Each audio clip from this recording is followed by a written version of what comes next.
दोस्तों, आखिरकार खामनेई ने निकाल ही लिया वो हथियार जिससे सकपा का गए नेतन्याहू और ट्रंप। बहुत स्वागत है आप सभी का। आप देख रहे हैं द राजनीति का विशेष सेगमेंट खबर और विश्लेषण। मैं हूं जब्बार खान।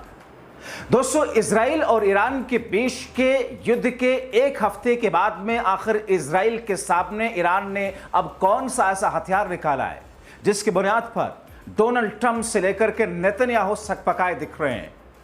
आखिर ईरान ने यह क्यों दावा किया कि अभी तक हमने इजराइल के खिलाफ में जो शक्ति प्रदर्शन किया है वो महज 15% इस्तेमाल किया है, यानी कि 85% शक्ति प्रदर्शन हमने किया ही नहीं। आखिर इजराइल के सामने ईरान ने अब यह क्यों कहा कि अभी तक हमने जिन हथियारों का इस्तेमाल किया अब असली हथियार निकालने जा रहे हैं और असली जंग तो अब शुरू होगी। दोस्तों, इसके मायने क्या है? क्या वाकई ईरान के पास में उन मिसाइलों से ज्यादा घातक और खतरनाक हथियार हैं जिसे अब ईरान ने निकाल लिया, जिसका इस्तेमाल करने जा रहा है? विस्तार से आपको बताते हैं। दोस्तों, इजराइल ईरान जंग के हफ्ते भर बीतने के बाद ऐसी खबरें सामने आई कि एक तरफ तो ईरान इजराइल को मुंहतोड़ जवाब देकर दुनिया में अपनी ताकत दिखा रहा और लगे हाथ इजराइल की हैसियत भी बताने की कोशिश कर रहा। इजराइल की वो दादागिरी जो दशकों से चली आ रही थी, एक ऐसा हुआ जो क्रिएट था पूरी दुनिया के अंदर, अमेरिका के शह पर कहीं ना कहीं उस बबल को फोड़ने की कोशिश की है और उसमें काफी हद तक कामयाबी भी ईरान को मिली है। क्योंकि अभी तक कोई ये सोच नहीं सकता था कि इजराइल के राजधानी तेल अवीव पर ऐसा हमला होगा, खंडर में तब्दील हो जाएंगे कुछ इलाके, इजराइल की रिफाइनरी पर अटैक करके उसे तहस नहस कर दिया जाएगा और इजराइल के सर का ताज कहे जाने वाला मोसाद, इजराइल की नाक कहे जाने वाला दुनिया की सबसे महत्वपूर्ण सबसे खूंखार इंटेलिजेंस एजेंसी मोसाद के हेडक्वार्टर पर अटैक करके तहस नहस करने की कोशिश करेगा। दोस्तों, इस बीच में ईरान ने ऐसा हथियार निकालने का दावा किया जिसके बारे में जान करके इजराइल और अमेरिका की सिट्टी पिट्टी गुम होती दिख रही है। आखिर कौन सा है वो हथियार? अब तक जिन बैलिस्टिक मिसाइल के जरिए ईरान ने इजराइल पर अटैक किया, अब तक फतेहवंद समेत जिन जिन हथियारों का इस्तेमाल किया ईरान ने, क्या उससे भी घातक हथियार ईरान के पास में है? और अगर ऐसा है तो फिर यकीनी तौर पर इजराइल को अब सोचना होगा, अमेरिका को अब सोचना होगा।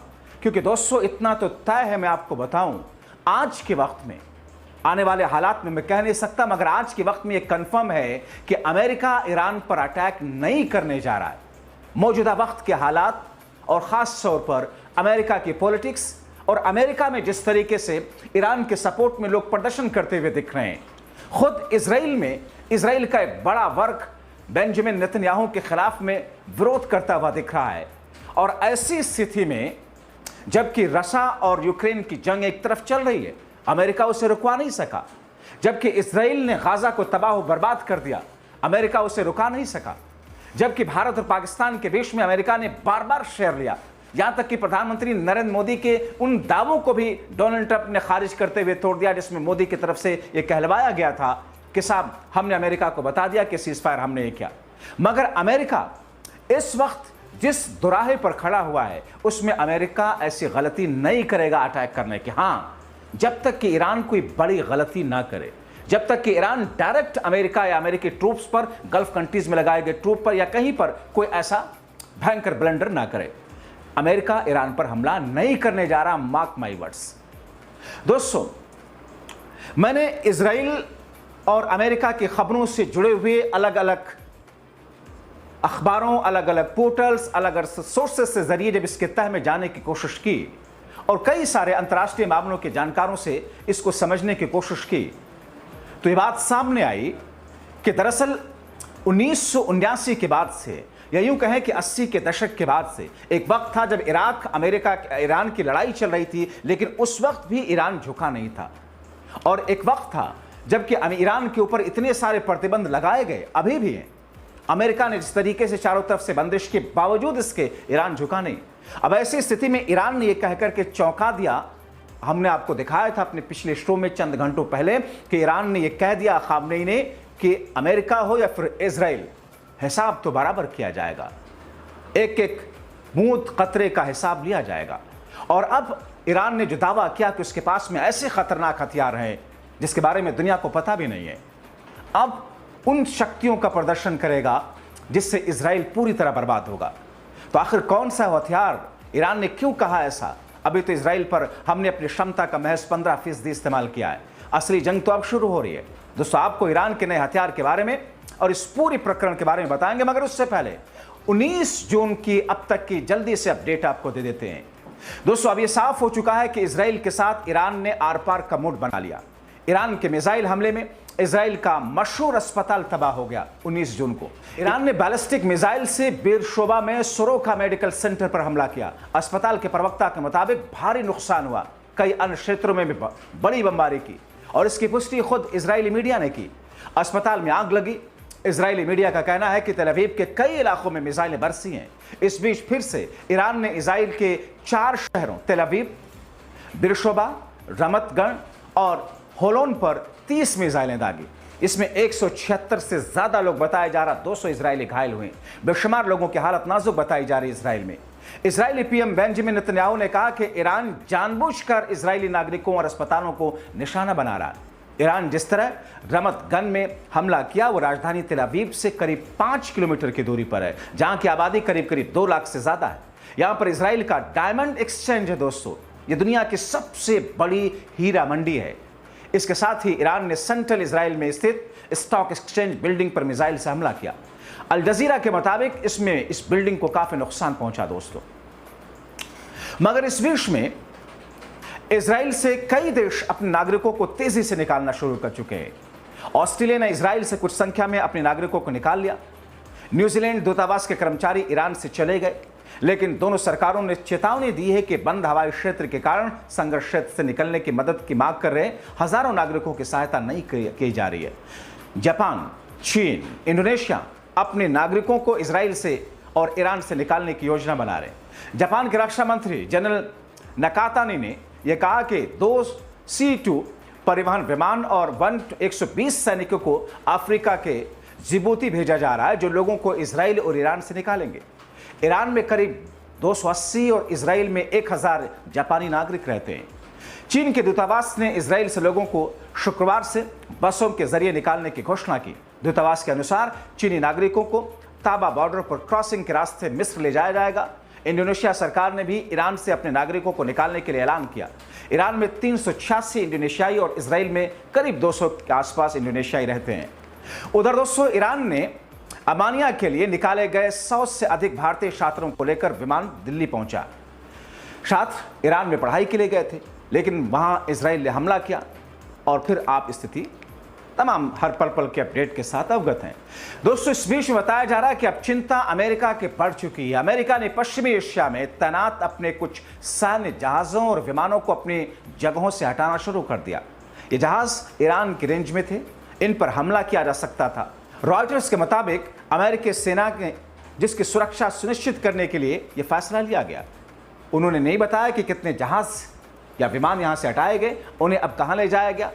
बताया ऐसा जा रहा है कि नौसेना के जहाज़ों को बहरीन के उस बंदरगाह से हटाया गया जहां अमेरिका की 5वीं नौसेना बेड़ा तैनात है। वहीं कतर के अल उदीद एयरबेस से उन विमानों को भी हटाया गया जो मजबूत सुरक्षा वाले हैंगर में नहीं रखे जा सकते। इस बीच में दोस्तों, खबरें ऐसी हैं कि यूरोपीय मंत्री शुक्रवार यानी कि 20 जून को जिनेवा में ईरान के साथ में परमाणु यात्रा करने जा रहे हैं।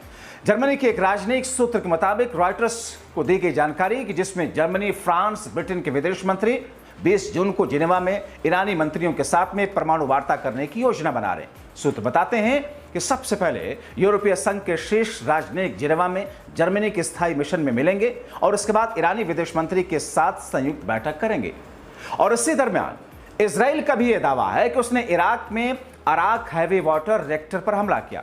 कुछ घंटे पहले ही इजरायली सेना यानी कि आईडीएफ ने अराक और खोंडब शहर के लोगों को इलाका खाली करने की चेतावनी दी थी।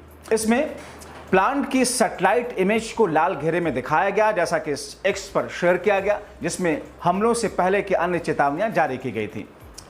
अराक जल रिएक्टर तेहरान से 250 किलोमीटर की दूरी पर दक्षिण पश्चिम में है। मगर जो सबसे चौंकाने वाली खबर है वो ये कि अमेरिका में ईरान के समर्थन में लोग सड़कों पर प्रदर्शन करने के लिए उतर रहे हैं। प्रदर्शनकारियों की भीड़ ने न्यूयॉर्क शहर की सड़कों पर मार्च किया।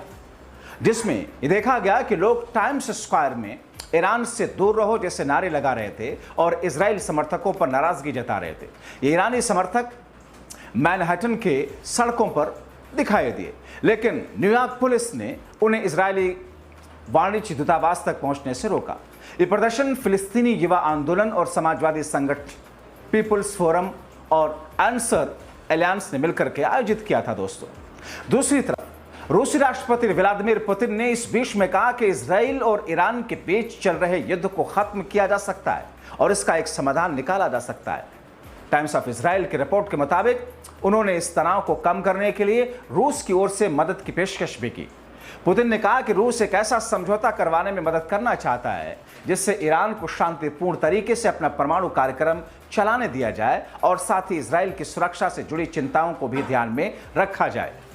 पुतिन ने यह बात दुनिया की बड़ी समाचार एजेंसियों के संपादकों के साथ हुई एक चर्चा में कही। उन्होंने बताया कि रूस ने इस प्रस्ताव को ईरान, इजराइल और अमेरिका के साथ में साझा भी किया है। यानी कि दोस्तों, जो इसकी जड़ में है, इजराइल ने अटैक क्यों किया? क्योंकि उसे लगता है कि ईरान परमाणु हथियार बना लेने के बिल्कुल कगार पर है और उससे इजराइल को खतरा हो सकता है, जबकि इजराइल के पास में खुद परमाणु हथियार है। मगर अब यह कहा जा रहा रूस की तरफ से कि ईरान के साथ बातचीत करके यह सुनिश्चित कराया जाए कि ईरान दरअसल जो परमाणु हथियार बनाए वो अपने नागरिकों के लिए या अपने देश की ऊर्जा के लिए हो, उसे किसी की खतरा ना हो, और उस पर राजी कराया जाए इजराइल और अमेरिका को। यह एक समाधान का रास्ता हो सकता है। देखना महत्वपूर्ण होगा कि इन तमाम चर्चाओं के बीच में आगे की घटनाक्रम किस तौर पर कौन सा मोड़ लेती है। अंत तक वीडियो देखने के लिए आप सभी का बहुत शुक्रिया।